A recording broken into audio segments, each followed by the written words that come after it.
Chris Dobey, congratulations. You've dethroned Michael Van Gerwen here at the World Grand Prix. Just sum that one up for us. I'm just delighted to get that win, because I felt there was a point in the game where I felt I threw the game away. Obviously to go 2-1 down, I didn't think I should have went 2-1 down, and yeah, I kind of just had to get myself back into it, don't beat myself up, because I felt I was beating myself up a little bit, and yeah, I just dug in, and yeah, but I had a good last leg. It was part of that game where he threw everything for the kitchen sink and more at you, missed the 9-darter twice. What's going through your mind at that point? To be honest, I was shocked he missed it.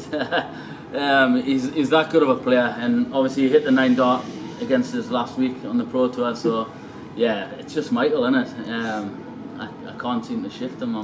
Everywhere I look, he's there, and when you're playing him in games like that, it brings me on as a player. If I had lost that, I would have learned a lot from the game, but yeah, I dug in and got that win. I remember the emotion and the relief Dortmund last year when the streak ended.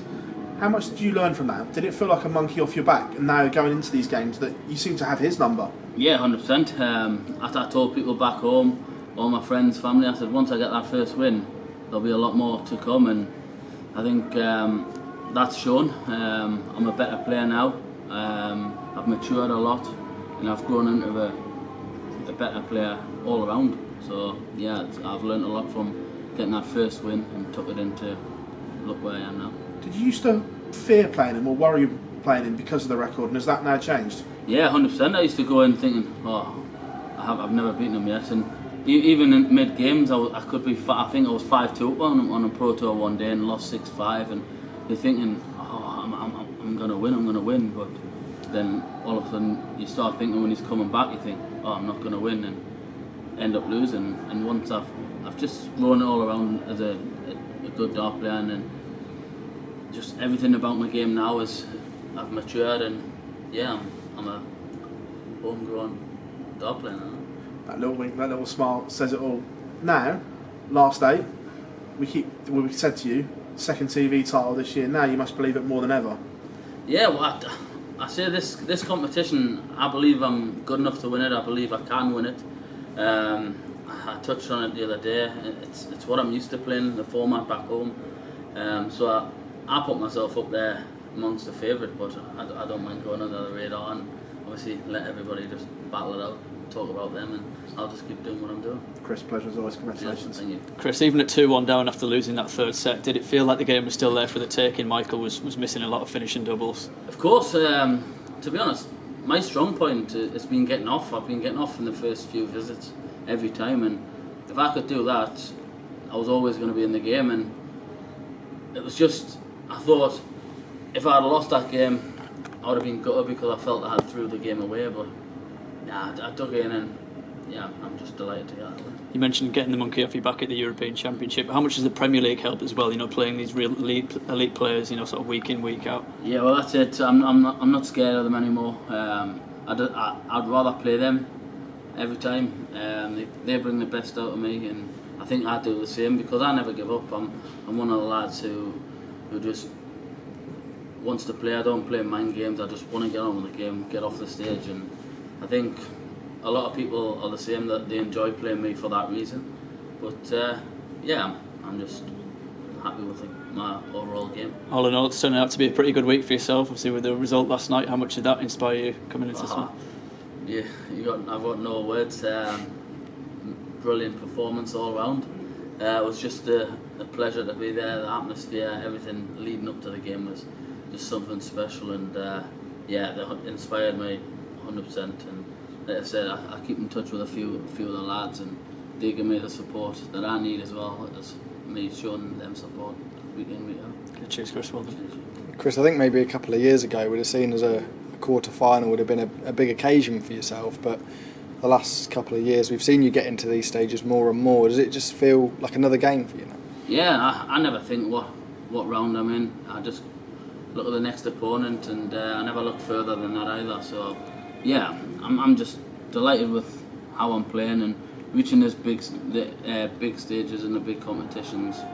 It's just becoming a regular thing, and I hope it's more and more. in the next 3 months as well. Is the approach slightly different? Because previously there was pressure on these big games. It was a big occasion for you now, but you've got a title under your belt and you've been in this position before. Yeah, I don't fear anybody. I come in believing I can win it.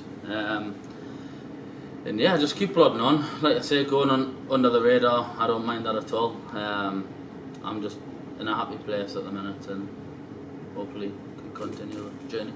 Okay, cheers, Chris. Cheers, thank you. Chris, you mentioned that Champions League tie with Newcastle there. A lot of people might have said that it wasn't a wise thing to do to travel to Newcastle before a big match like this, but has that really helped you actually pull off this victory tonight? Yeah, there was no way I was going to miss that. I missed the first one in Milan, so I couldn't miss that one. Yeah, to be honest, each and everybody's opinion, they can think what they think. I'm always going to turn up, give 100%, whether I went to the game or watched it on TV. I was going to come here in exactly the same kind of form, so it didn't bother me whatsoever. I managed to get back down last night, had a good lie in this morning, and raring to go again for tonight. So, and it just showed me performance. I didn't play bad, just beat Michael Van Gerwen, you know. So, hey, couldn't have been the worst preparation.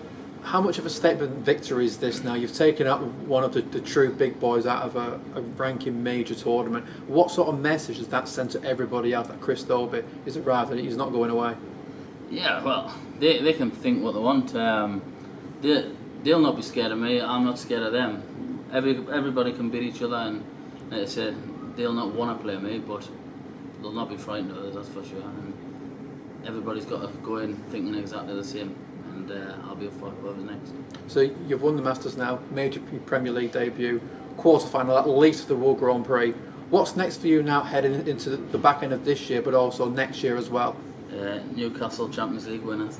No, just got to keep going. Keep going with head held high. Just keep playing the way I am. It's going to take someone brilliant to beat us. I feel my game's just about back to where it should be, and I'm hoping to finally push into that top 16. I've been knocking on the door for the last few years now and haven't quite getting in, so once I'm in there, I think it's all about staying there and moving into the top 8, and hey, who knows, another crack at the Premier League. Chris, huge congratulations. Cheers. Thank you. Thank you. Cheers.